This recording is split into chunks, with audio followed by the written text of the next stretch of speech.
Alrighty, so game 2 on 16-bit. Yeah, so let's see what happens in the last game. Oh, it's not going to happen again, is it? In the last game, DrVBucks didn't build any drones and just went pull first, and it didn't really pan out that well. To be honest, against the Terran, you know, Terrans are generally going to wall in. I'm not sure that pull first ever pans out that well, really. And on a map like 16-bit, what I really want to see is certainly hatchery first, and possibly even double hatch first. If I'm playing on this map, my first move is to drop my hatch there, and then the next thing I build is probably a hatch there, and then a pull, and then gas.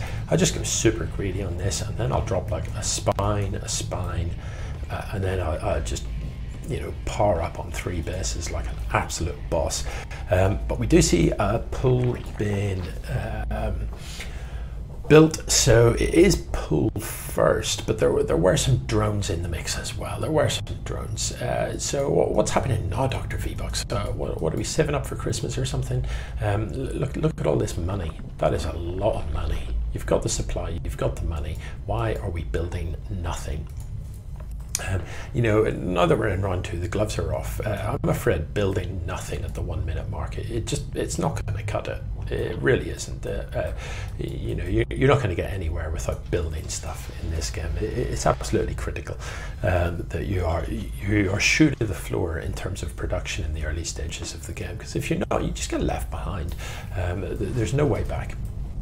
So it is Adam that does the first bit of scouting. Notably, DrVBucks hasn't actually even sent the overlords across the map. I'm really concerned about this lack of production here. There's just nothing happening. You know, 4 lings, but like we're 2 minutes in and you don't have a hatch thrown down yet. That's, come on. I mean, even on a map that doesn't have an expand out the back, that isn't 16-bit.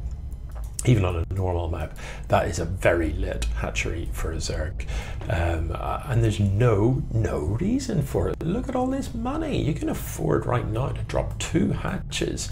Remember, as a Zerg player, hatches, you know, they're your production buildings as well as your income. So how are you ever going to win a game off 1 hatch, unless it's some sort of like you know, to be honest, even if you're cheesing as Zerg, you still drop a hatchery. You don't even try a filthy early all-in off 1 base. So it is very hard to see how this strategy is going to pan out anything but badly. So Reaper is a good choice. You know, Reapers, you don't generally expect to get much done with the Reaper against Zerg, because the Queen will be out and it will handily scare the Reaper away. So it's not like you expect to get a load of kills with the Reaper or anything like that. Really what you want to do with this Reaper is get in and have a look and just be a bit of a pest. You know, you can go in, you can throw your grenade in the mineral line, you can throw the grenade in gas, you can bump the workers about and just annoy your opponent a little bit. Use as much of their APM as it's using of yours, and while you're doing it, get a full scout of their base and see everything there is to see. All there is to see here are lings, and these lings, nice, nicely done. These lings don't have speed, so they can't catch the Reaper. So you've just got to be a little bit careful when you don't get the Reaper surrounded in any way. If you're the Zerg player microing against this, the key is to split the lings. Don't let them all just chase the Reaper around, because they just end up in a line behind the Reaper, and there's no point in that. So you need to separate out the lings into, you know, 2 or 3 groups, and use hold position and stuff to block pathways for the Reaper, so that you can try and get that expand and get it out of your base as quickly as you can.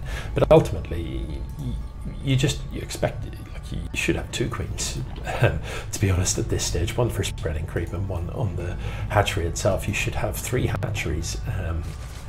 And you don't. So if you're Adam at this point, having scouted, having seen that there's no expand, having seen that there isn't any sort of substantial tech either, there isn't even a queen, you're probably thinking to yourself, okay, what's just what's the fastest way I can close this out? And to be honest, given that you know your opponent's going to have lings, the fastest way, you've already got a reactor, it's probably just lean on the E button for a little while, crank out a handful of Hellions. Once you're up to about like 6 Hellions, march across the map with as many Marines as you've got, and those Hellions. Just kill your opponent, that's it, it's game over. Yes, so substantial numbers of lings, but they're parked at home. There's no ling speed in the off-in. We're still on 1 gas. There's a Benling nest this time, and you know, yes to the Benling nest, absolutely yes. But it's very lit. There's no sign of there being a lair. You don't really have the gas income to get speed and a lair and Benling speed. So you know, slow Benlings.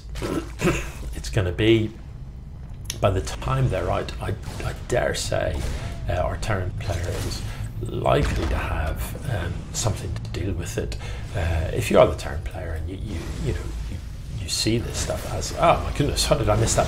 Look, these aliens are just torching the mineral line here. So not that many kills, but look how many brews there are. Get the Reaper and a grenade in here. You might just tip some of these over the edge. That is unfortunate to lose the Reaper. But you know, you've had a good scout. You've done a bit of damage. You know that these lings are on the map. So what can you build against these? Knowing that there may be some Benlings coming. Widow Mines can be devastating against Benlings. Concussive Shell and a couple of Marauders in the mix make microing against the Benlings an awful lot easier. So, you know, that's what I would be aiming for. I wouldn't say no to a siege tank. I wouldn't say no to an expand out the front either, because yeah, okay, there's lings and bends on the map. You know, you've got a bank. You can build a wall or whatever. Speaking of a bank, that's a lot of money. So the lings bypass the Terran army, but look how much there's on top of this ramp. These lings aren't getting in. Their lives are forfeit. Meanwhile, these Marines on the other side of the map are going to come and join their buddies, and this is just, it's more than enough. All the lings on the other side of the map have died. There's nothing at home, and presumably, well, whether or not we'll see GG, I don't know, but we're certainly going to see the end of the game as the Marines turn up to lend a helping hand, and he's just going for it. He's just going to focus down the hatch. There's the GG. Oh, from Adam, in fact, has GG. After, oh, smack talk. And yeah, right.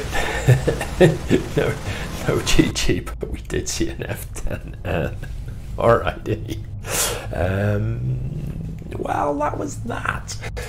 So not you know, maybe not quite the high standard I'd hoped for, but anyway, it is the first of our round 2 games, and you know,